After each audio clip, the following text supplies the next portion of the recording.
on this week's FPL Happy Hour. which it could have done if it was worse, and it could have been a lot worse in that Liverpool Arsenal game. I mean, Liverpool's XG was like 4.3. Shit, was it that high? I mean, Wow. I've got.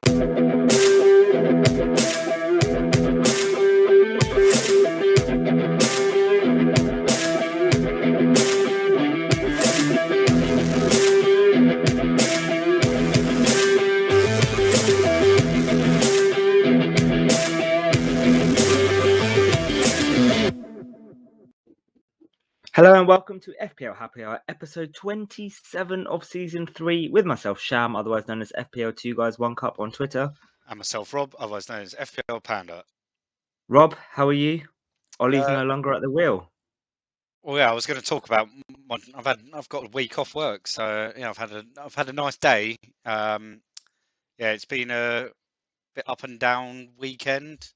Yeah, still trying to get my head around everything. I've never seen, like, in the last 10 years since Ferguson left, I haven't seen a performance as bad as the one on Saturday. Really? I think that performance on Saturday, there was just nothing about. I think there was like a 10-minute period in the second half where we got the goal back. That 10-minute period, we were like, I thought, oh, wait a minute, here we go again. It's going to be another like win 3-2 or something like that. And then they just never built on it. I mean, credit to Watford. They were unbelievable. Like that high press they were putting on the United defence. Yeah, it was great, and it was forcing the defenders to make stupid errors. Like before the penalty, like Bruno Fernandes trying to play a ball that he normally does with his eyes closed, and then he slices it up in the air, and then like McTominay's then wrong-footed, lets who is it, Dennis, get the wrong side of him, and then like just clumsy challenge there, and it was just that was in like the first 2 or 3 minutes, and it kind of just set the tone for the rest of the afternoon. But how do you feel with Ollie no longer there? I mean, it's the right thing to do. I'm gutted for the bloke. And I think most United fans I've seen over sort of Twitter in the last 24 hours, like there was obviously a lot of United fans that were very heavily critical of him, especially in the last sort of 3 or 4 weeks, which was fair. But I'm not the type of person that then, like, at no point have I sort of been part of this fucking Ollie out brigade. Like, yeah, I'd always support the team and yeah, support the coach. I was the same with Mourinho. I was the same with Van Gaal. Even though I didn't like it, I support them. But it became quite clear that yeah, he's just out of his depth. I think the things that Ollie did in the last what 3 years, 4 years, with making the team competitive again, bringing back some of that DNA that you like to talk about with United. Like got them winning games, got them into semi-finals. There was a Europa League final last year, which at the end of the day, penalty shootout, it can go either way. Yeah. I mean, people at the time said, like, why has he still got De Gea in goal? Should have had Henderson. De Gea can't save penalties. Fucking saved 2 in 90 seconds on Saturday. Yeah. I mean, it's just, yeah, flip of the coin things. And then with the academy, he's done great things with the academy there. There's a structure within the club now that was sort of left to rot a little bit, especially under Mourinho, who we know doesn't really, it's not part of his ethos or his philosophy is bringing players through. It's very much like get players that are good here and now. So there's all of that. I mean, players like McTominay come through the academy and been allowed to wouldn't say, I mean, flourish is maybe a bit of an extreme, but he's a regular starter now, and for both club and country.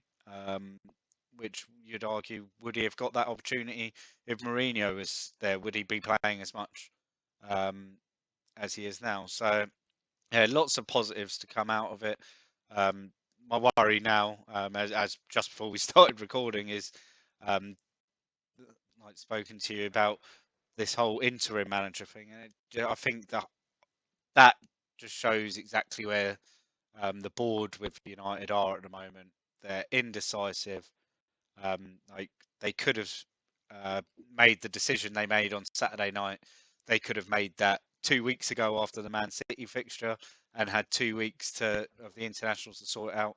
They could have made that decision 4 weeks ago after the Liverpool fixture and made a decision. And arguably, there was a manager there at the time that wanted the job after the Liverpool fixture, but then he wasn't available by the time we played City. But yeah, so I'm still worried.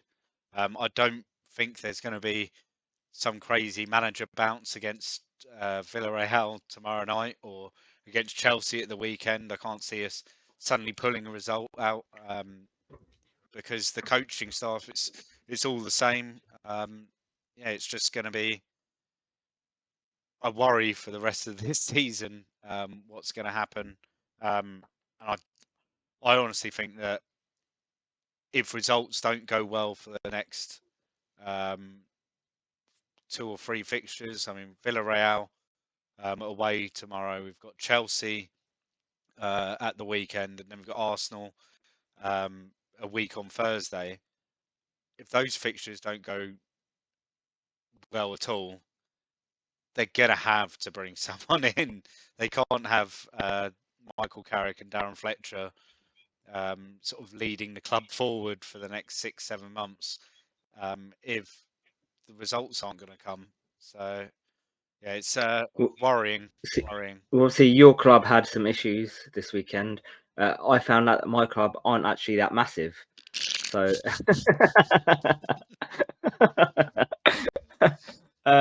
yeah, disappointed loss against Wolves. But yeah, okay, right. Let's crack on with tonight's show. We've had a little bit of an interlude. Right, so the agenda for this evening, we're going to be discussing 2 things for our hot topic. We were going to do a ones to watch, but similarly to last week, a couple of the players that we like are in the players that we're going to talk about. So we thought we'd just kill 2 birds with 1 stone. We're going to choose 2 hot topics, and the hot topic for our choice is under 6.5 million midfielders. So, or is it midfielders or just players in general? Midfielders. They're all midfielders. They're all midfielders. So players that we like, there's quite a few in this range actually that I like the look of, and there's a lot of competition from at the moment. So we thought we'd look at the stats and see who's looking the best at the moment. And then the topic chosen by yourself, the Twitter public, was what was it in the end? Bad choices or bad luck.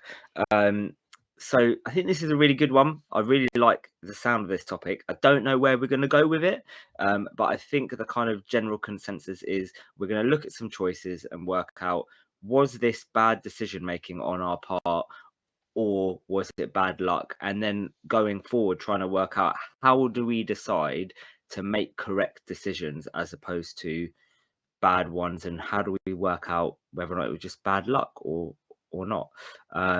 And I think that's a really topical discussion actually. Right, let's start off with looking at our teams, how we did last week. Cool. Well, let's go with you first, as we always do. So yeah, there we go. So this actually fits quite nicely into the bad decision or bad luck. So last week, I'd spoken, I think, on the pre-record and then on the live stream that I was unsure what I wanted to do. However, I was leaning towards Havertz out, Diaz out for Trent and Jota. And that was kind of the moves that I was looking at doing. It was toying between that and Son and regular, and then I kind of moved towards the Jota and TAA in. But then I had a change of mind because I listened to Chelsea's press conferences, and it was kind of apparent that Havertz was going to be starting. And then I was like, okay, well, I might as well go with Havertz for one more week. I don't think Jota and Trent are going to do too much damage against Arsenal with their defence at the moment. And then I was like, okay, well, if I don't do that, I'm going to have to burn the transfer because I had 2 free transfers. I was like, who else do I transfer in then if I don't do Havertz? Do I want to transfer out Diaz when I think they'll get a clean sheet against City? And they did. Didn't ever think that he wasn't going to start. And I was like, well, what else could I do? And I was struggling with my bench as well. And I was like, well, I've got Rafinha first sub, Livramento second sub, Brownhill third sub, and Foster. And I knew Foster was going to get an assist against United as well. So I was like, so I was like, he was nailed on for a 5-pointer, wasn't yeah. I was like, fuck it. I'm just going to use my bench boost. And you had said, really bad decision, Sham. Don't do it. Like, really bad. And I was like, kind of toying it, sleeping on it. I wasn't sure. I was making my decision late. And then I was looking at Ryan Fraser, thinking that he was going to start. And I knew that Newcastle Brentford game was going to have goals in it. I was like, it's going to be at least 4 or 5 goals. That was my feeling. Thinking that Fraser would start, and he doesn't start. So I transferred in. My one transfer was Brownhill to Fraser and used the bench boost. And I was okay with that Saturday night. I was looking at that going, all right, look, Foster's on 5 points. Fraser's on 4 points. Livramento at that point was on my bench and he got a point. I was like, right, okay, look, 10 points with Rafinha to play. That means if I get a return from Rafinha, 6 points or more, I'm happy with that. That is, to me, is a successful bench boost, 15, 16 points. And then Rafinha had his illness and Diaz didn't start. So basically fucked me. So I ended up getting 9 points for my bench boost, which is disappointing in the end. And the worst bit about it was, so I scored 74 points in the end with my bench boost. And had I not used my bench boost, I would have done Jota and TA in, which would have scored, I would have been on 84 points. So it would have been 10 points better off and not used my bench boost. So was that bad decision making or bad luck? Probably bad decision making. It was bad luck that Rafinha and Diaz didn't play, but overall, I think it was probably bad decision making because I should have just stuck to the plan and gone Jota and TEA. But my argument for that was to try and, one of the things that we've spoken about all season, and I think a lot of FPL content creators have talked about, is want and need moves. And actually, Havertz to Jota probably wasn't like a need. That wasn't a need move. That was probably a want move. You'd So I was think trying a need move is someone that could potentially have a very high effective ownership. Like, yeah, okay. So TAA, for example. So TAA, that's a need move, whilst a want move would probably be Jota because he's still relatively low owned. So the thing is, I was looking at it going, okay, look, Diaz against Everton, I think he'll get a clean sheet there. And Havertz playing up top again against Leicester could get a goal also. So why take out Diaz, especially when I think he's nailed on for a clean sheet for Trent? And even I think we spoke initially, and I was like, I could do these 2 moves. What if I just did Havertz to Jota? And you were like, yeah, just do Havertz to Jota. You don't need to do Diaz to Trent. And roll the other one. Yeah. So I think it's unlucky in the end. But look, that's my bench boost use. In one way, to be honest, I'm happy I've used my bench boost because I don't need to fuck around with it. And I hate that chip. I really hate that chip. You've just got to pray that big double game week normally gets caused by the FA Cup 6th round. I think that normally causes the big double game week. You've just got to pray that that's not a high scoring double game week. Otherwise, there's going to be some monster bench boosts out there. Yeah, but I can still wildcard behind it, right? Like, no, but I think if there's, say, a big double game week where, a lot of teams have a similar bench and all bench boost, and all of those benches all score big point, you've got to make sure you Yeah, I'm gonna be in keeping trouble. up. Yeah. Yeah. But yeah, Because the other thing around this is you if I can, can't judge whether that's a good bench boost or not until everyone's used their bench boost. Really, well, like I think, I mean, it'd be quite difficult. last season that's an average bench boost. Yeah. It's not a I mean, bad it's one. going to It's be quite not a good difficult one. to not beat 9 points would be quite difficult, right? Yeah, I think In a double game week. last year I got 11 points on my bench boost. Yeah. And that was in a double I got game similar. week. So yeah, I mean, you won't know until what, for March time, but then you can go, oh, my bench boost wasn't so bad in the end, or you can go, shit, I'll learn from that for the future, or about picking the right moment, because it doesn't have to be used in a double game week. But I think that you were influenced by your appearance on Penguins Pod last week, and you sat there chatting with someone that had a bench boost that scored 28 points, and you I saw think it that wasn't happen. just that.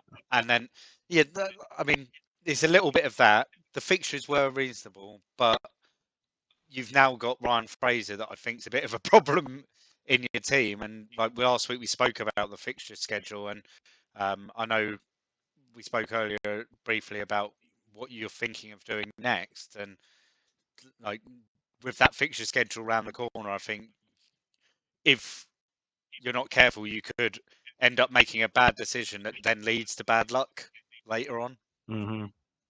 If injuries happen and there's rotation, and because we know that there'll be rotation from who was it last week that we looked at? I think it was Liverpool, wasn't it? That they play Arsenal and Chelsea in that Christmas period, and they've got the game in the middle. I think it was Liverpool, was it Chelsea? And they've got the game in the middle against Norwich or something like that, which just seems like it's primed for a second 11. So yeah, it's those sort of games, like that sort of thing, especially now that you've got to be wary of. But I think it's just a case of live and learn, isn't it? I mean, at the end, Yeah. you still got a green arrow out of it, so it didn't Like 1,000 places or something. yeah, it didn't cost you anything in rank by playing. Obviously, it's not going to cost you anything, but and not making those moves didn't kill your rank in a way, which it could have done if it was worse, and it could have been a lot worse in that Liverpool Arsenal game. I mean, Liverpool's XG was like 4.3. Shit, was it that high? Wow. I've got it on my 4.3 to Arsenal's 0.4. Wow. Yeah, so that just goes to show, how bad it could have been for people that didn't have the likes of TAA, Jota, Salah captain. I sat there, like knowing that. I mean, you've got Ramsdale. Like he's still come out. Did he come out with 2 points in it, or he only got the one point in the end? But I was sitting there in the first half going, "Fucking Ramsdale is just doing bits again." Like keeping Liverpool. A lot of that was in that first half, like because Arsenal was still in the game at half time, and they should have been miles away. There was I mean, I think with that the alarm bells should have been rung after the Leicester game. I think the Leicester game that a few weeks ago, Leicester v Arsenal, the scoreline covered over lots of the cracks in that Arsenal defence. With Ramsdale obviously coming out with his mega haul. There's a reason goalkeepers come out with mega hauls, and that's because they're having to do a lot, and that should then signify that this Arsenal defence isn't that great. Ramsdale probably be the only one at the moment that you'd probably consider defensively from them. Anyway. Right, let's have a look at yours then. How did you do? Well, it could have been worse. I could have had a blank from Ronaldo, but I managed to get an assist. And on another day, there was 3 or 4 very good chances that Ronaldo had, that he put wide or straight at Foster or headed it across the goal to give it to Van der Beek. So on another day, he outscores Salah. But yeah, maybe that was a bad decision, captain Ronaldo. I don't think it is. I just think he was playing in a team that possibly the worst performance I've ever seen. Guy to 3 points. Rudiger, doing bits, getting a goal. I didn't actually. Oh no, I wasn't going to start Rudiger. I was actually going to. Originally, I think it was Rudiger, Cancelo, Chilwell, Veltman, and Simicas as a back four. Yeah, because you were talking about Simicas, and then And because of what benching they said Rudiger. about Robertson. Yeah. And last minute, I brought in Rudiger. I moved Simicas to second bench. Now, this is where it was a bad decision. I moved Simicas to second bench when I thought there's a chance that he starts. Should have left him at first bench. And I would have had his points coming in instead of Smith Rowe's 2 points. So that's cost me 4 points. That little decision, just a little benching order error. So yeah, Chilwell, Cancelo, who moved equal on points with TAA for this season. So there's a little stat that I noticed earlier today. Jota with his 8 points. Salah obviously didn't get the 16 points for him. I just got 8.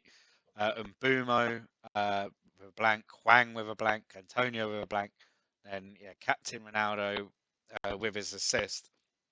It didn't work out too bad in the end, though, for you. You got let off, I think, 8 points to 5 points, right? Yeah, as I said, with that Liverpool Arsenal game, it could have gone horribly wrong for me.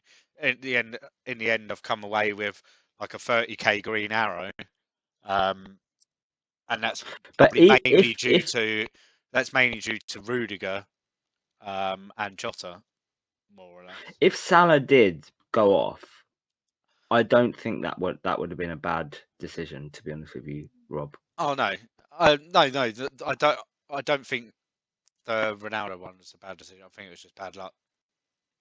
So, do you have a plan to get in Trent here? Or are you waiting until your wild card? I'm probably going to have to wait until a wild card because I don't want to take any hits. And the only move that I can do to bring Trent in this week would be Cancelo to Trent. That would be silly, really. So you don't want to take a -4? Not 2 game weeks before my wild card. Okay. I just think I kind of have to just ride that out. And I said when I made the move, and we'll talk about it in the bad decisions, bad luck chat. When I made the move, I had to stick by it because it was always going to be hard to come back to him until I wildcarded. And I know that there was a moment, around game week 8 or game week 9, where I almost pressed the button on the wildcard and he would have come back in there and then. Now it's kind of like with Livramento. Like I can't. Now he's 4.5. I could easily go Veltman to Livramento, but I'm like, I've lost out on 4 prize rises from the guy. Would I just be trying to chase like the returns that he got a few weeks ago, rather than looking at Southampton and going, they're not going to keep clean sheets week in, week out. Liverpool's not going to return week in, week out, and we saw that at the weekend against Norwich. Like, yeah, this Southampton team went onto a nice little patch of form. Liverpool made the most out of it points wise, but it's still Southampton. So if I if I bought him at 4.1, yeah, I'd keep him, but I wouldn't be going and buying him at 4.4, 4.5 when there's like I could have a look around and maybe find someone better for around the same price where I might potentially get my own value out of it. So yeah, Okay. it's I mean the move I should have made at the time was Simicast to Livramento, like every other fucker did. Because Simicast until that week that everyone made that move, like since then is probably when Livramento has done really well. Simicast hasn't played a minute, and then this week Livramento blanks and Simicast actually plays and comes out with a clean sheet. Swings and roundabouts and that. But hey ho, we move on. Yeah, Move on. looking forward to that wild card. I've told myself staying around, sort of around the 200 to 400k mark is a must, and my wild card should then over the course of sort of game week 15, 16, 17, hopefully be able to push me into the 5-figure ranks, sort of sub 100k. So yeah, sticking with the plan at the moment. Okie doke. Right, well, let's move on then to our hot topic, which is midfielders under 6.5 million. And I think this is quite apt at the moment because most teams need at least one of these, probably two, maybe one a bit lower than 6.5, but one definitely around this mark. And over the last few weeks, we've spoken about a couple of these players. We've gone through stats with some of them. We've gone through stats for Trossard and Ben Rama and Smith Rowe recently, so we haven't got them covered on this graphic here. So we thought we'd go through other players that people are talking about. So we're looking at Conor Gallagher, Maxwell Cornet, Sarr, Jared Bowen, and is that Trincao?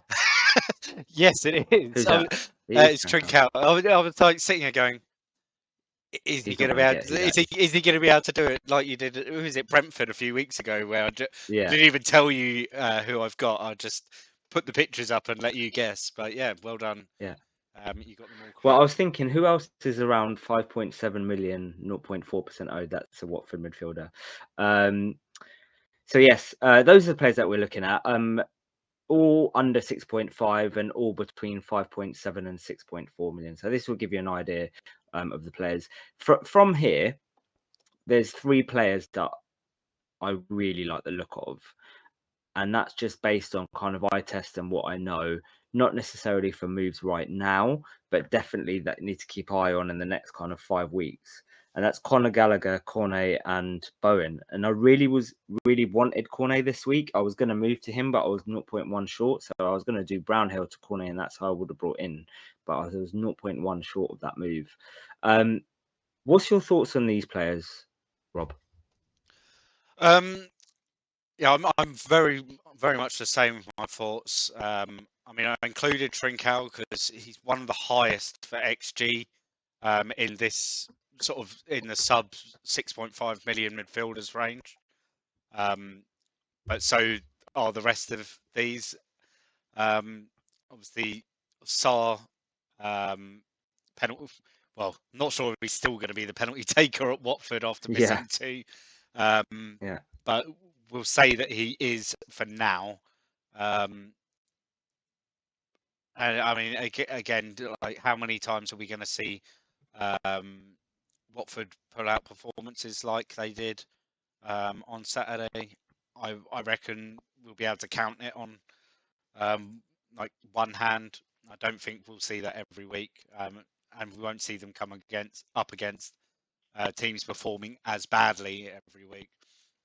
Yeah, so with Trincao as well, I mean, there's a question mark over his minutes. He's obviously still very young, but he's in the time that he has played. he has shown like quick feet and that he will be a great asset at some point, whether it's this season or whether it's in a future season with Wolves. So, but it's good to see. I mean, if he does start playing more minutes, then yeah, he could become an asset that if he stays at sort of that 5.7 million, sort of sub 6 million, and is playing more, he could easily be sort of your fifth midfielder that you just sort of have sitting there that you can call upon for stuff like your bench boost and things like that. Yep.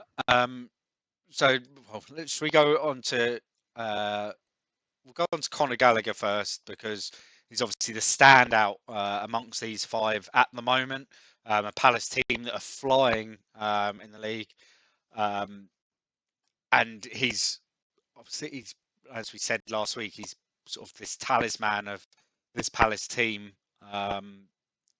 When we were talking about Zaha last week, Conor Gallagher's kind of taken a bit of weight off of his shoulders in the middle of the park. Very much the creative spark in that Palace centre midfield at the moment. 67 points so far this season, at 6.3 points per 90, which is insane Impressive. for a £6 million midfielder. That is crazy. So, I mean, he's got the best value for money out of all of them. He's scored 4 times. Like Sarr and Cornet have got 5 at the moment, but yeah, Gallagher's got 4.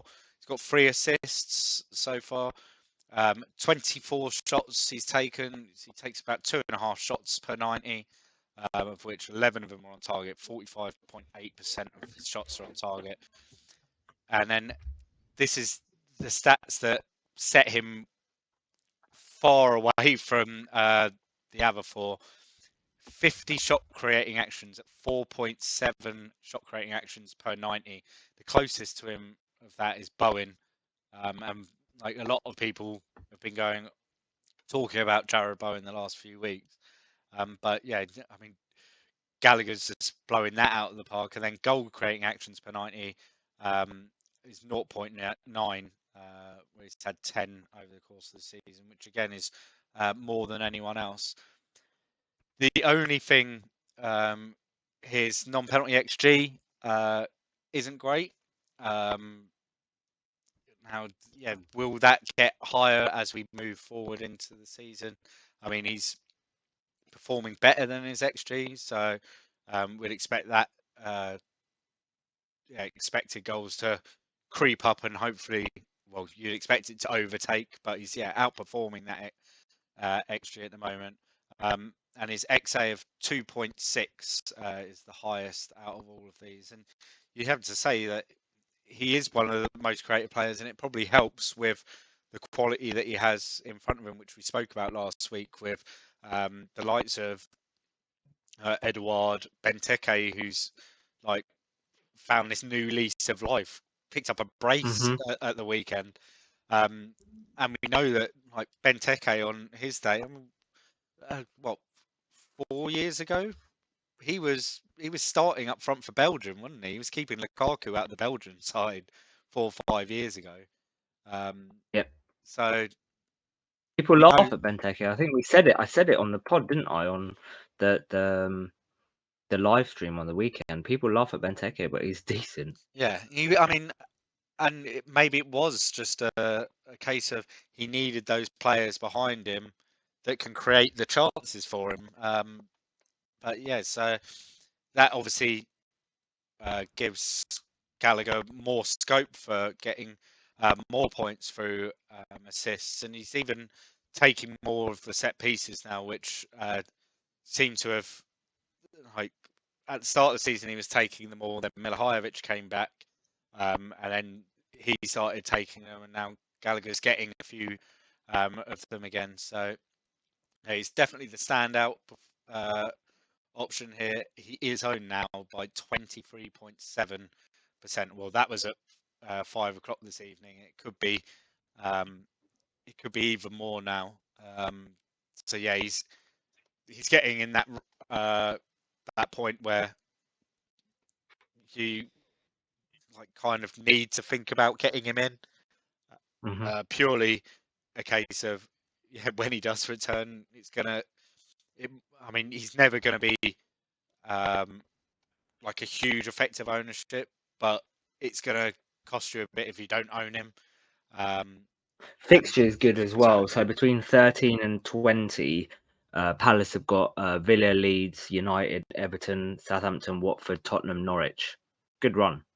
Yeah, I mean, out of the 20 sides, I think they're like on my FDR. I think they're like 6th or 7th for like their average fixture rating for the next 5 or 6 fixtures. So, yeah, reasonable fixture run going in, and knowing that there's players like Gallagher that they're cheap and easy to bring in, and you don't have to start them every week. With Gallagher, I mean, Gallagher's probably one that you might have to, but there's other players there that we know coming back in, Eze, Elise, players like that you could also, if you wanted to go a bit differential, and when they return and are when like fully fit and firing, they're going to get minutes over the next month. Yeah, that's another way of tapping into it. But at the moment, Gallagher's the standout, or Benteke, if you wanted a differential up front to gamble on. I Next think up, with these players, it really it depends on when you want to go for them. I think they're all good moves. Any of them are good, and it depends what suits your team and when you need to make the moves or when you want to make the moves.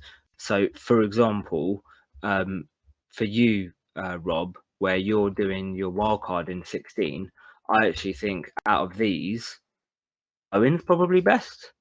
I think Bowen's someone that I'm just keeping an eye on that price tag though. Like, I think once we get past if he gets past like 6.5, I don't think he will. Not now, like anyway. I can't see him going up until game week 16. I mean, if he did go up, then there's other options out there as well. Yeah, agreed. Because then he's priced sort of the same as the likes of Smith Rowe, the likes of Smith Rowe is Trossard. cheaper, And it's just there'll be players there that I'll be like, oh, would I actually prefer to go there? Like Gallagher, like would I rather have, if Bowen's at 6.6 and Gallagher's at 6.1, 6.2, I'd probably take Gallagher over Bowen. But it all depends on what I want to do with that wild card. I mean, a lot of these players are players that people are going to be downgrading their midfield to, or looking to upgrade the likes of Mbumo, like looking for just a cheap upgrade that they can pick up some fixtures, get some odd points here and there, and be able to bench them as and when needed.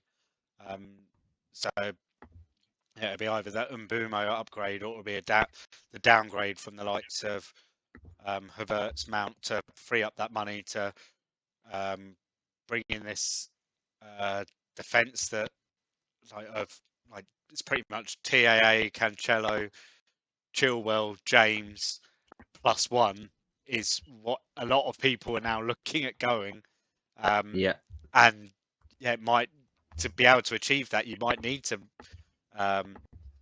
take your Havertz or your Mason Mount or one of your other sort of mid-price midfielders and turn them into one of these, just to stick an extra couple of million in the bank to upgrade your players, which, I mean, it's something that I'm having to think about at the moment, even though my midfield's already fairly bare. It's Salah, Jota, and not much else after that.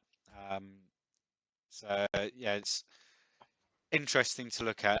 Right, next up, Maxwell Cornet, who has made an impressive start at Burnley, playing out of position a lot of the time, playing as a forward. he's almost changing the identity of the way Burnley go forward with the ball. At times, you could even say they're exciting to watch. Yeah. Like Yeah. they're scoring goals, which like they're not winning games 1-0 or anything. They're scoring goals. I mean, it's obviously affecting them defensively. Like they're conceding a lot more than they used to. Like in past seasons, you'd expect them, to win, to score, and then shut up shop. And now they seem to score and then want another goal, which is unheard of for this Burnley side. But Maxwell Cornet is very much part of that transformation. He's only got 40 points this season so far, but obviously he didn't sign until game week 4, game week 3, game week 4. But he does average 7.1 points per 90. 5 goals so far this season. He's only taken 10 shots, which is disappointing, under 2 per game. But 8 of them have been on target. So 80% of his shots have been on target, which is nice to see. XG of 1.4, which there you go. He scored 5 goals and his XG is 1.4. So it just shows that he's making goals out of nothing at times. With Burnley, I mean, you look at that Burnley side and you can't really say it's the most creative of teams in the Premier League. So he's always going to be more or less trying to make the opportunities for himself, rather than someone playing him a neat ball or whatever. So I think he's at 6.1. He's worth investing in.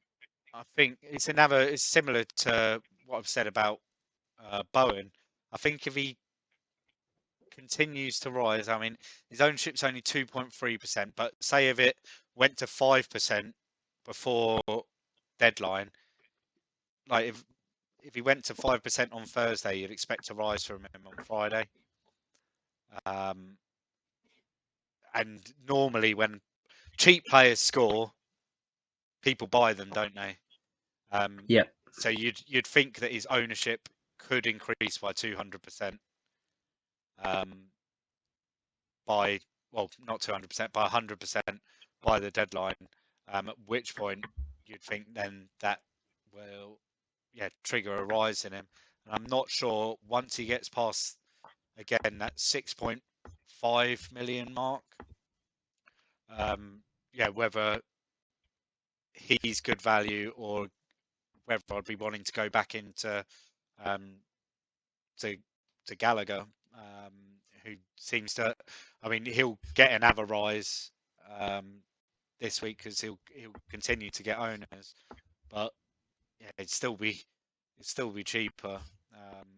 Although, what am I talking about? Cornet's 6.1, Gallagher's 6, so you'd expect them to almost move up together. If I can save 0.1, I'd probably go Gallagher over Cornet. Okay. Who's next? Sarr? We've spoken about Sarr? Spoken about Sarr. So Bowen, you give me your thoughts on Bowen from your eye test, and then we'll have a look at the numbers. At the moment, the way that we're playing, he seems to be involved in everything. On the Wolves game, I only caught the highlights. I didn't watch the match in full, but from the highlights, like there was at least one chance where he should have scored, and it felt like he was in and around everything. I think as a side we had 9 shots and he got 3 of them. None on target, but he got 3 of the shots, and he seems to be shooting more. He seems to be in and around it more than maybe 6 to 8 weeks ago. And so if there was a midfielder I would choose, like with a good run of like that's game week 16 or 18 run, whichever way you look at it, I'm almost definitely having Bowen in the side. And we know that when Antonio needs a rest, Bowen will play up top. Bowen's quite energetic and fit. Like, he worked on his fitness throughout the summer. Like, we know reports that he was kind of there at training and go work on it after hours, getting in early to work on his fitness. And we know also that during the beginning of our Europa League games where Antonio wasn't starting. So I think the first 2 games Antonio didn't start, or 2 of the 3 Antonio didn't start, and Bowen played up top, and then he played on the weekend as well. So we know that his fitness is good enough for him to play consecutive games, and he doesn't really get rested that much. So out of this lot, if I was moving now, it would probably be Gallagher or Cornet if I was moving now. However, in a few weeks' time, it will probably change, and it's likely to be Bowen. Even from game week 16, if you want someone for like a few game week run, I think Sarr's a good option. Between 16 and 19, Watford play Brentford, Burnley, Palace, and Wolves. Good little run, but it depends what you want for your side, right? But almost definitely, it's probably going to be Bowen for me, based from an eye test point of view. Yeah, I mean, you mentioned about how much he's shooting. 30 shots he's taken this season, 2.6 per 90, both the highest out of these 5. He's scoring 5 points per 90, playing for a West Ham side that, are in the running for a Champions League spot this season. If not, they're definitely going to be in. I think there's almost no doubt that they should be in Europe for a second season next year. Yeah. You'd be massively disappointed if they didn't get a European spot for next year, whether albeit through the league or through winning the Europa League. I mean, it's a West Ham side that you'd think should get better once the European football stops and they can get the odd midweek off, because there hasn't been that so far. His shot creating actions 43 at 3.8 per 90. It's the second highest of all of these. Gallagher's miles ahead of him, but he's miles ahead of the other 3. His XA of 2.3, 0.2 assists per 90, it's again reasonably good. What you said about him taking lots of shots and being involved in the attacks more, I think you saw it very much in the Liverpool game where West Ham were playing this deep counter, and the ball would get played into Antonio, and like Antonio's taking his touch, Bowen's past him. He just flies up there, and that happens. Like, when you see it once, you then notice it happens all the time with this West Ham side, that he's always looking to get ahead of Antonio and provide that support. So playing almost a sort of a very attacking number 10, more or less. And you'd argue he's probably got that free role. I mean, towards the end of last season, we saw Lingard in that same sort of role, getting sort of ahead of Antonio at times. And Bowen's kind of taken that on to do that himself. And like we saw the returns Lingard got last season. Bowen's doing something similar himself. So yeah, he's obviously, if you want your way into the West Ham midfield, he could be, or an alternative to Antonio. Antonio, I know you're still very confident on him, but he scored twice in the league, and they were in August, which was a long time ago now. And I mean, I've had other moves that I've had to make, but this week it's actually something I'm thinking about. If it's for 3 weeks, in your position where you've got a wild card, I don't think that's a bad move. It's just knowing where I'm going to go from there. I can go up. I've got a couple of million in the bank, But yeah, it's knowing what I'm going to do with that. Do I move him out and then use that money to upgrade one of my lower midfielders, or use that money, move him down, move Hwang up a little bit into like role. So yeah, it's. I think it's nice to know that I think from my wildcard, I don't have. There's the option there not to. I don't have to go back to Antonio if I do sell him. I could just go with Bowen. If he's at 6.4, 6.5, he's a great option in 3 game weeks time. And like you say, there'll be times when Antonio will need to rest, and it's very likely he'll be playing OOP at times over that Christmas period. So yeah, it's Just probably a to punt put it that in I might take. perspective, just to put it in perspective, where obviously these stats are based over the course of the season. And I've just checked it now, between game weeks 1 and 6, Bowen had 5, 9, 11, 13 shots. Okay, between 7 and 12, so the last 6. So the first 6 was 12, and the last 6 was 21. If we look at shots on target, between 1 and 6, he got 5 shots on target, and in the last 6 is 9 shots on target. So he is getting, like I said, from an eye test point of view, he's getting more involved in taking more shots, whereas the first few weeks of the season where Antonio was kind of very high on the stats and his XG and XA was like one of the best in the league, it's now Bowen that's kind of getting in behind and taking more shots. So actually, I think if you were to do it based over the last 6 game weeks from these stats, I think Bowen would maybe be beating Gallagher. Interesting.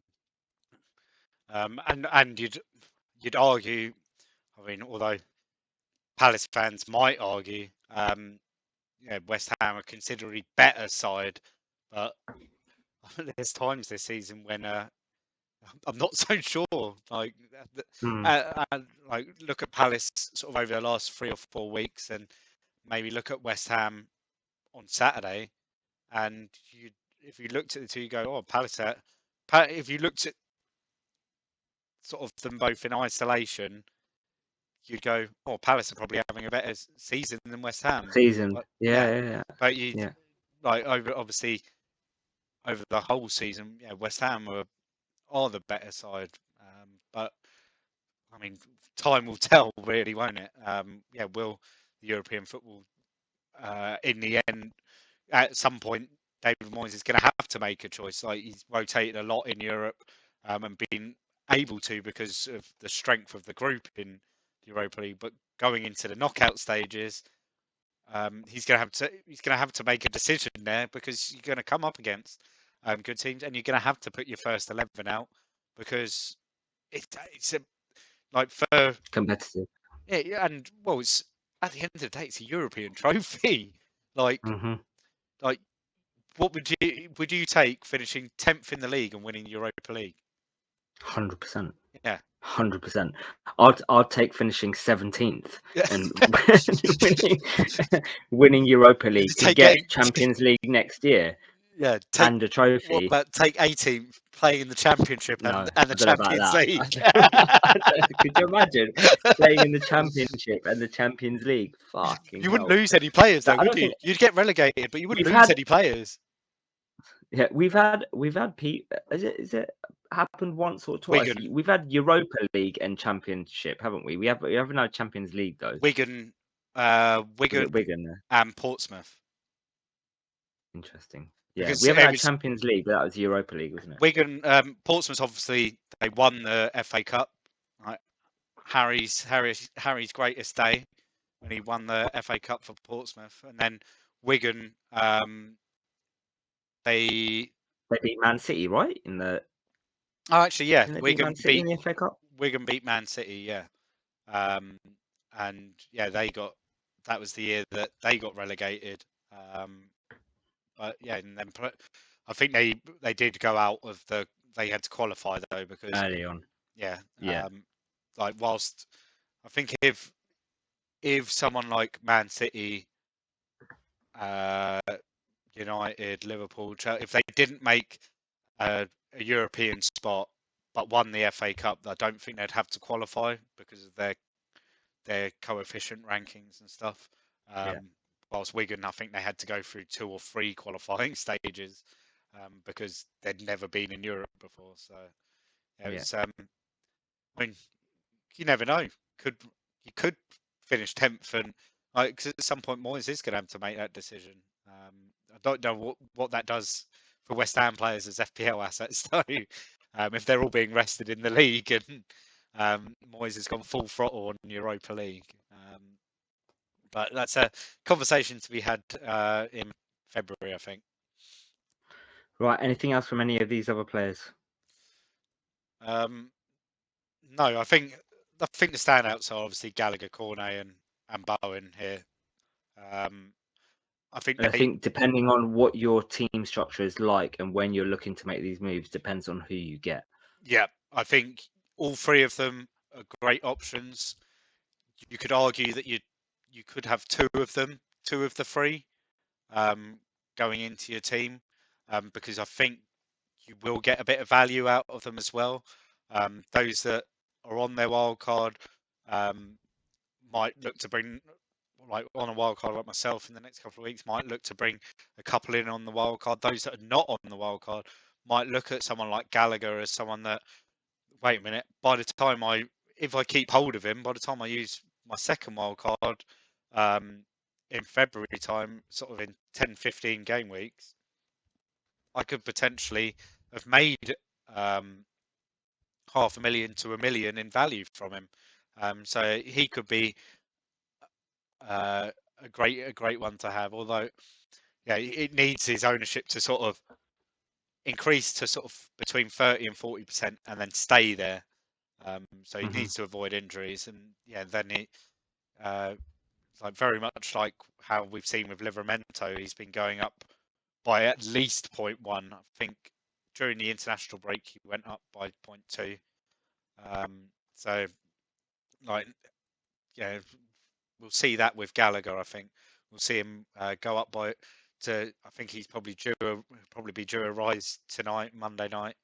He might go up again later in the week, and then we might see that if he continues to return, that happening. So he might be the one that sort of the sooner rather than later, before you get sort of end up being priced out from the value point of view. Yeah. Okay. Right. So that's that hot topic done. Let us move on to our next one, which is bad decisions versus bad luck. And I guess the best way to start this one off, Rob, is let's define, or try to define, because it is quite difficult, what the difference is between a bad decision and bad luck. How would you define it? So if I was to say to you, what's the difference between bad decision making and bad luck, how would you describe it? I think bad decision is when you've made a decision that you can't back up with multiple, whether it be statistics, whether it be your eye test, but you can't back up with multiple sources. So if it's an eye test, if you're going by the eye test, it's not only your eye test, but listening to the pundits on the TV, other podcasts who might have said, "Oh, I like the look of this person." So it's not going because your eye test may be biased compared to someone else's eye test. So it's if you're going by an eye test, using several eye tests, and then with stats, it's using the same stats for everyone. No, because otherwise you end up having a statistical bias, and you're looking at the stats that who you're looking at performs well in, and you're not looking at anything else. Would you add fixtures in there as well? Yeah, no, you obviously you're not going. Someone might have. So just as an example, Son and Kane, at the moment, there is no eye test and there is no statistics to back up bringing them in. Right at the moment, or pre-game week 11, like for the Leeds game, if we were bringing in Son and Kane and they don't perform over this period, I don't necessarily think. Well, would you say that was a bad decision, or would you say that was bad luck? I think it's a bit of both in the case of Son and Okay. Kane, because Okay. there's been nothing from this Spurs side since August that has told me that those two players are going to suddenly explode with goals. And this is why I didn't really panic at all about like seeing lots of people bringing in the likes of Kane and Son. I didn't panic at all about it. Like, I knew this, yeah, they will probably win, but I couldn't see them going crazy against Leeds.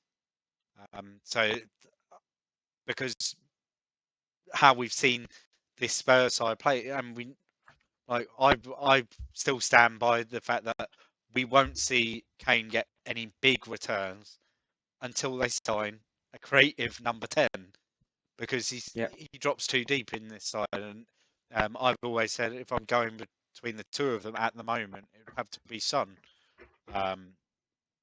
So yeah. Okay, so what's bad luck then compared to bad decision? So bad decision making is where you need various statistical or fixtures or eye tests or something to back up a decision.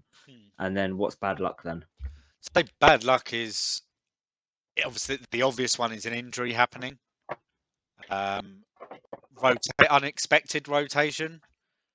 So like for you, Diaz in the last week, unexpected rotation there. So that would be bad luck. Like if he's not having a spin on Pep's roulette wheel, then he comes away with a 6-pointer, maybe more through bonus as well. You don't know.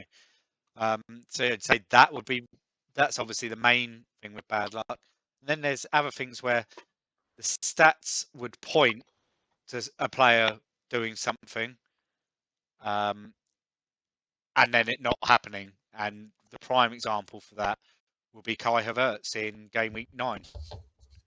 Like the stats pointed towards Chelsea making lots of chances, Norwich conceding scoring lots of goals. Yeah, Norwich conceding lots of chances, and you're picking a player that statistically has performed well as a goal-scoring player for Chelsea in Kai Havertz. So that move, it makes sense. I mean, for some people, that's bad luck. Like for yourself, that was bad luck because you did it for free. You didn't take a hit to do it, did you? No, I did not do it for a hit. Now, so for you, that was bad luck. For a person that took a hit to do it, I think it was a bad decision. Okay. I think that's quite a good, I guess, explanation of the difference. So before we move on to kind of examples of both of us, how, going through the season and working out whether or not we've made a bad decision or was it bad luck, what can we do as FPL managers to, I guess, making bad decisions? Like what needs to kind of be thought about during that process? So the way I try and deal with it, now this is personally, some people it might not work for, some it might. I'll look at who I want to move out of my team. Like who in my team is an issue. If there's no issues, then it's a roll the transfer. If there's someone that, or then if there's no issues that week, I might then look, right, I might set up my team and then go, right, who have I got on my bench this week that is costing me money then being there when I could have someone else for the same money that I could potentially play next week or the week after over this person. And then if there's still no one, then it's roll them transfer. And then so where does gut feel come into this? I think there's obviously that like space for it. Like say Man United against Liverpool, or say Man United versus Man City last season. Man City top of the league, and they were what were they? They were like 15 points ahead. They were at home against United, and that week saw lots of people transferring players out. I ended up still having Luke Shaw in my team. Then he went and scored and a clean sheet in the Hall. But that was like a gut feel of, I think it's a derby. I don't think it's going to be a 3-4-0 to Man City. Whereas if that didn't pay off, that would have been classed as a bad decision. Oh yeah, it would have been a bad decision. Yeah, I think it's okay to have use like some of your gut feel, but I think you kind of need to back it up somewhere. Yeah. Like you can't just go, "Oh, I think Man United will beat Chelsea this week," or the other way, "Oh, Chelsea will beat Man United this week." What is there to back that up? And like if we look at the stats for Man United and look at the stats for Chelsea, that shows that Chelsea should win next weekend. So you kind of have to back it up. Like you can't ever just go on a feeling, because I disagree. but your feeling will have all sorts of bias involved in it, whether you you say it or not. Like City versus Everton. I fancy Everton to maybe like not roll over as much as I did, but that's probably my bias towards not liking Man City. So yeah, I guess the thing is, and like I mean, you've said that you think that West Ham can get a result against City and against Chelsea in the next couple of weeks. Is that maybe a little bit of bias towards probably West Ham? Exactly. being massive. Although not so massive. Yeah, but I sat here last week and went, after the Liverpool performance, I went, yeah, why not? There's no reason you can't get that result. But the way that City are playing at the moment and the way Chelsea are playing, their stats and everything probably point to that gut feeling not being backed up with anything.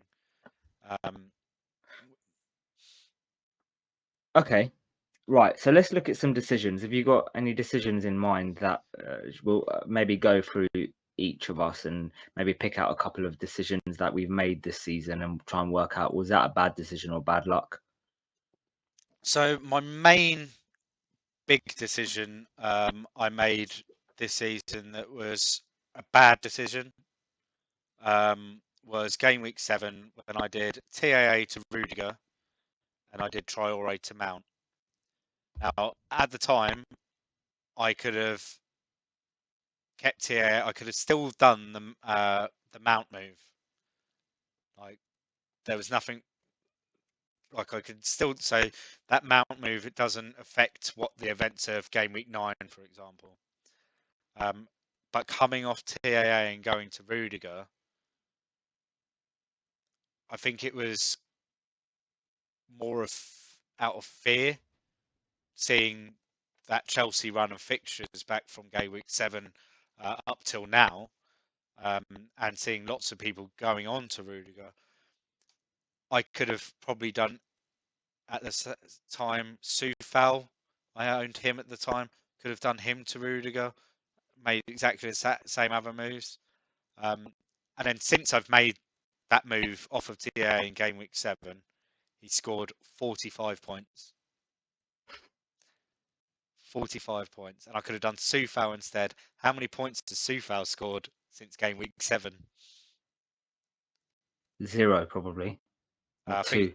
think it's 4. 4.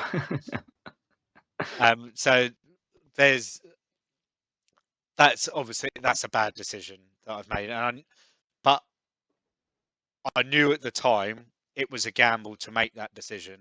But I wanted that flexibility of having some money. But now I'm sitting here with a couple of million in the bank and going, like, I could have TAA still in my team with no money in the bank, and I would have probably have had to have adjusted a move here or there. Like, I probably wouldn't have then done Mount to Smith Rowe. I would have maybe gone Mount to someone cheaper, and it's just left me with. I think generally that decision was better, and then like when was it last week? Not following through with the logic for picking my goalkeepers, knowing that the Brighton defence I shouldn't have so much confidence in it, and picking Veltman and Sanchez against Newcastle might not have been the best idea, and I should have gone Gaeta instead, and so it ended up being a 7-point swing there. Any decisions that you made that you think are bad luck? That had all the right logic, had all the right kind of stuff behind it, but it was just pure bad luck. Barnes to Traore, game week 4, because the logic was there. Traore was playing, he was creating lots of chances at the time, and this was he was taking lots of shots.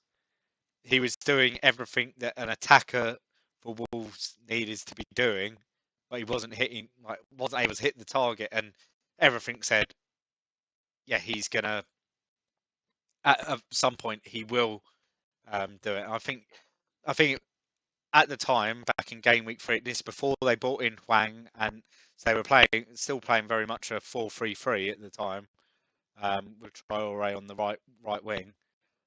Then they brought in Hwang, and their formations changed a little bit since then. Now he's out of the team. But yeah, do you think bad luck has to be associated with kind of a negative points when we're talking about FPL? So what I mean is, Barnes to Traore move didn't cost you any points, right? Because Barnes didn't perform after that. He was out of the side. So whilst it was bad luck that you didn't get anything from Traore, you didn't miss out on points from Barnes. But so do you think? Yeah. I could have spent that money somewhere else and got points. Yeah. Okay. So that's. I mean, that's. It could be you could drop that in like the bad decisions bit. Tony to Bamford in game week 5, bad luck.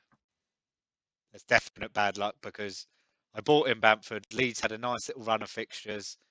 Gets an assist in the first game. I think he had a goal disallowed as well. Then he got injured and he's been out since. Now that was, that was definite bad luck with Bamford, because the fixtures were there. We knew the stats were there. Yeah, he was getting great. He had Rafinha creating him lots of chances, etc., etc. I think in that week I had the choice to go from one of my midfield. I think it was Traore actually, like, to Rafinha, or it was Tony to Bamford. And I did the Tony to Bamford move. And on top of that, in that week, in game week 5, Tony hauled, which just made it even worse. So yeah, that was all bad luck, I think, there, because I made the right moves. If I had to run that build up to game week 5 again, I would not change that move. I think I'd do that move all the time because Tony wasn't showing anything of what we expected. Bamford looked like the go-to option, and then he got a 5-pointer and then got injured. So yeah, that was pure bad luck there. But other than that, I think like looking at the transfers I've made this season, in general, have all been. I think I've justified myself in most of them. I definitely, I think I've made what 2, 4, 6, 8, 10, 12, 14 transfers so far this season, and I think I'm justified in all of them apart from that Barnes Traore and Alexander Arnold to Rudiger. And even then, Rudiger's like in that time, TAA scored 45 points. Rudiger's probably scored about 30 odd at least. So it's not all bad. Yeah. I think for me, I've picked out kind of 3 or 4 decisions that I've made and tried to work out whether or not they're bad decisions or bad luck. If we go in chronological order, so obviously the first one was game week 4, not bringing in Ronaldo. His haul against Newcastle when everyone was bringing him in, and then he hauled. And then after that, I brought in Bamford and Rafinha, and took out Tony before his haul. And then I bought in Ronaldo the following week. So Ronaldo scored against Newcastle, and then I think it was Watford. Was it Watford? No, it wasn't Watford. I can't remember. He scored against someone straight afterwards. It was against West Ham actually. And then I brought in Ronaldo after that, and he blanked. And then he blanked against Everton because obviously he didn't start and came on for the last 30 minutes. Missed And the I think I penalty had him against captain that week. Missed the penalty against Villa. Yeah, and I had him captain, I think, against Everton. And then I wildcarded after that. So I think it started. I think that the second bit where bringing him in and didn't kind of perform was maybe bad luck. But the first bit was bad decision making with not bringing him in the first place. And if I brought him in the first place, then that second move wouldn't have been a problem. And then the biggest one for me, the biggest decision I would say this season that has, defined my season so far, has got to be the Havertz week when on the wildcard I brought him in, and I captained him against Norwich using the stats, thinking he's playing number 9, Chelsea are going to score loads of goals. And they did score loads of goals. And out in 7 goals, he didn't get a single return. And he was the only player in the starting 11 that did not return. I think that's bad luck. And then Salah goes on to score a hat-trick against United, the first player to do so in, I don't know, a long time. And they win 5-0. I think that is bad luck. And I think the next biggest decision, so that kind of brought me from 40k to 220k. And then I made decisions after that were good decisions and kind of brought me back up to around 45k. And then the decision this game week of not bringing in Jota and TAA instead of kind of Diaz and Havertz cost me 20 odd points. And then bench boosting. So I've used my bench boost chip. That was probably a bad decision, but it was bad luck that Diaz and Rafinha didn't start or didn't feature. So I think it can kind of be a mixture of both. And I think what I've learned is, I think gut does have something to do with it. I think you can make decisions based on your gut. However, you need, and you can make them based on pure gut if you've got nothing else to back them up. However, bear in mind that if it goes wrong, that's going to be down to a bad decision rather than bad luck. Yeah, I think if you make any decisions that are on your gut and your gut alone, I think you have to own that decision, because there's nothing there. There's nothing there. There's nothing else to blame it on. You can't blame it on the stats. You can't blame it on the podcast you've listened to. You can't blame it on the Twitter timeline. You own that decision because you made that decision. And this is why I don't like making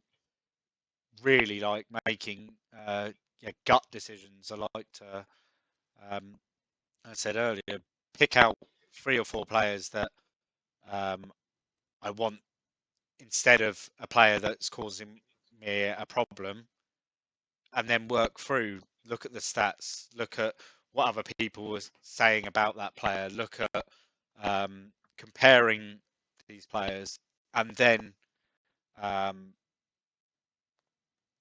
then finally bringing that player in. Like, there's lots of different factors. Like, are you getting the right value for the player is a factor that you need to bring into it. And if you go through all of those stages and then it doesn't go well for you, then it's always going to be bad luck. Like, because you've done everything you can to try and take the luck out of the equation. And so if it doesn't go correctly for you, it's going to be bad luck. If that makes sense.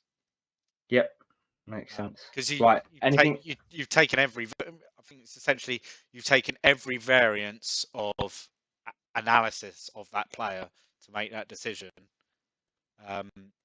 Where it gets to the point where you cannot see any reason not to get that player, then yeah, it's always going to be bad luck if it goes wrong. Which was, I think, and for what 30 odd % of the game, I think it was, that brought in Havertz that week. Mate can put it down. I mean, you can put it down to bad luck if you did it for free and it didn't cost you anything. But then there was other people that I think it was a bad decision, because they might have ripped up their plans. They might have wildcarded early. I saw a lot of people wildcarding early because of what happened with Havertz. And yeah, has that affected them negatively? And is it continuing to affect them negatively now? Because then there's always the bias. Because when that fixture happens again later in the season, and Lukaku gets injured the week before, and Havertz seems like a standout option again, people that were burnt by it and see it as that took hits, and they see it as a bad luck rather than a bad decision. They'll be the ones that turn, oh no, I'm not doing that. That's when he goes. Well, I'm never buying Havertz this season again. If that same scenario happened and it was right for my team at that time, I'd do it 100%. I'm not buying Havertz again this season. Fuck that shit. We'll have a look. We'll see who Salah's playing that week. Imagine if Liverpool played City and Chelsea are playing Norwich and Lukaku and Werner got injured the week before again. You'd bring in Havertz and captain him all day. I don't know if I could again. I would. I'm not captaining Salah against City. That's the one game week I know I'm definitely not captaining Salah. So right. Anything else to add on this subject? No. Own your decisions. Own your decisions. Yeah, right. Okay. Own your decisions. Let's have a quick look for next game week and initial thoughts on moves. Are we going to you first? Right. What's your thoughts? Early decisions. So I've got 2 million in the bank. At the moment, it'll probably be Antonio out. Like the next 3 fixtures, they've got City and Chelsea wedged in. You've got Brighton away as well. So yeah, I think it's a good time to get Antonio out of there. It's just where I'd move him to. And it's more or less a sort of a 2-week punt on where I go to. Now I could go with Raul and go Hwang and Jimenez up top, knowing that Norwich and Burnley are the next 2 fixtures for Wolves, which looks appealing. I mean, other than that, Vardy I could get to, I think, against Watford at home, but I'm not too sure about Leicester at the moment. Benteke. Yeah, so I think at the moment I like the Jimenez and Hwang double up. Yeah, I mean that is my initial thought, because then I can come off both of them on the wild card, because then they play Liverpool, then City in 15, 16. So then knowing that I'm wild carding in 15, I'll probably have a look, and there's no one else with two great fixtures, and I think by bringing in Vardy,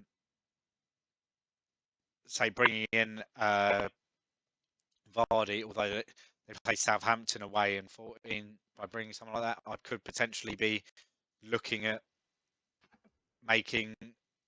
booking in a move out. Like, will Vardy play twice in 4 days? We don't know, or 3 days even. So yeah, that's most likely it's going to be Antonio to Jimenez. And Captain Ronaldo away to Chelsea? No, my captain is going firmly on Mo Salah at home to Southampton. That'll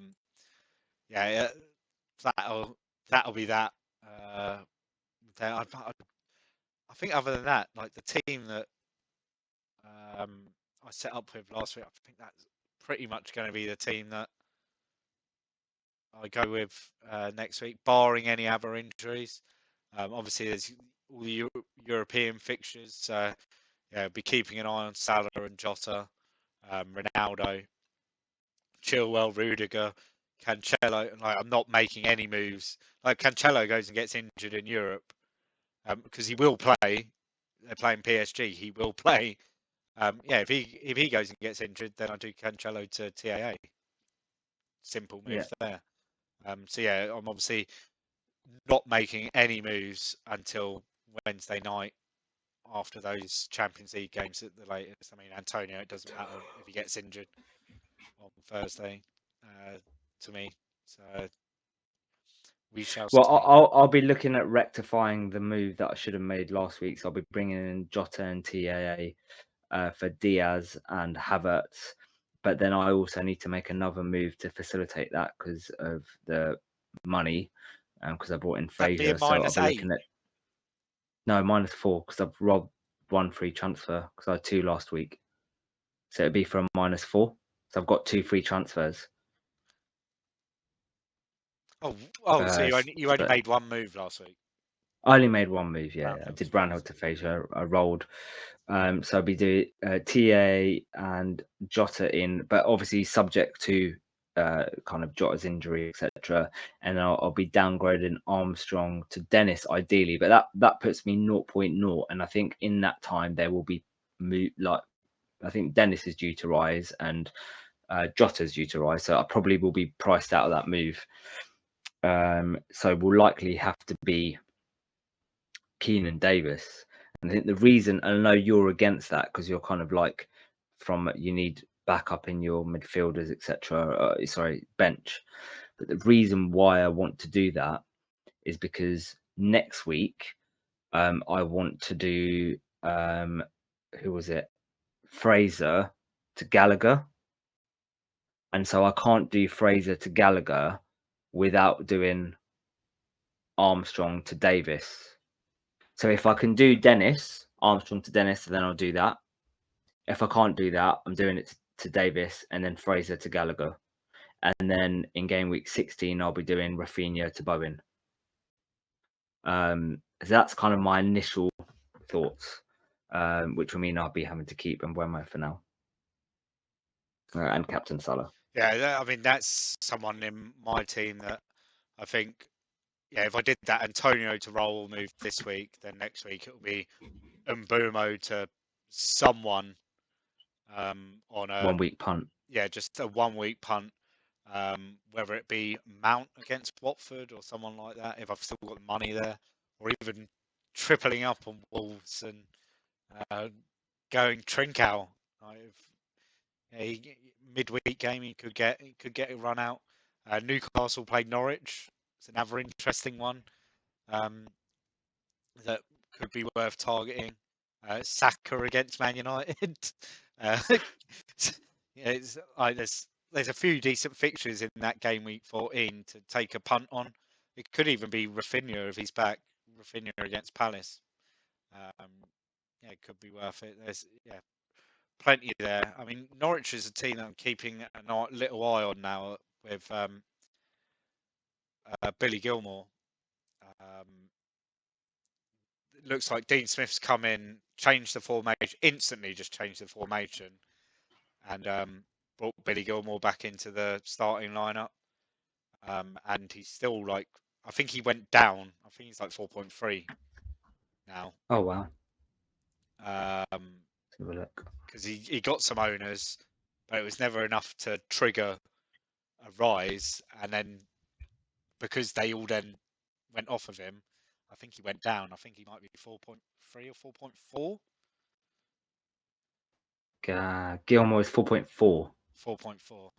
So yeah, if he's, I think someone like him, yeah, do Fraser down to Gilmore.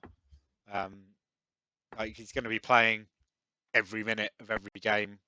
And he more got or an less. assist as well, didn't he? Yeah, and it's a Norwich side. He's not going to haul week in, week out. You'll pick up the odd return here and there from him, knowing as well that the odd game that they do win, if he gets a return, he might also pick up bonus points as well, because they're not going to be beating teams 3-4, 5-0, are they? Well, unless Man United. So, yeah, he's someone that could be a nice little enabler now that he's starting again. I mean, he's in 3 of my fan teams.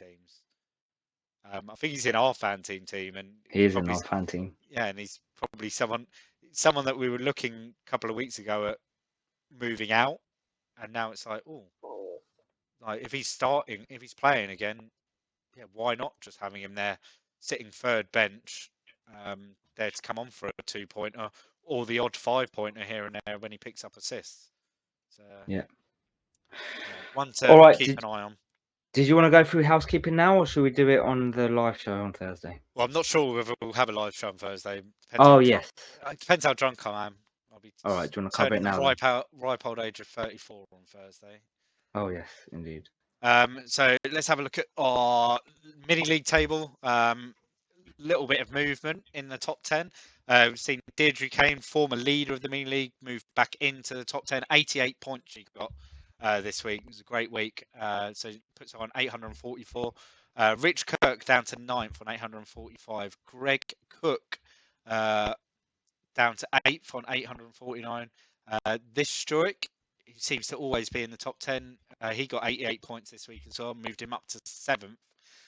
Scott down to 6th with 853. Pontus Gundike. I always get that wrong. Pontus, please just message us with a video just telling us pronunciation. Pronounce your name, and then we won't murder it every week.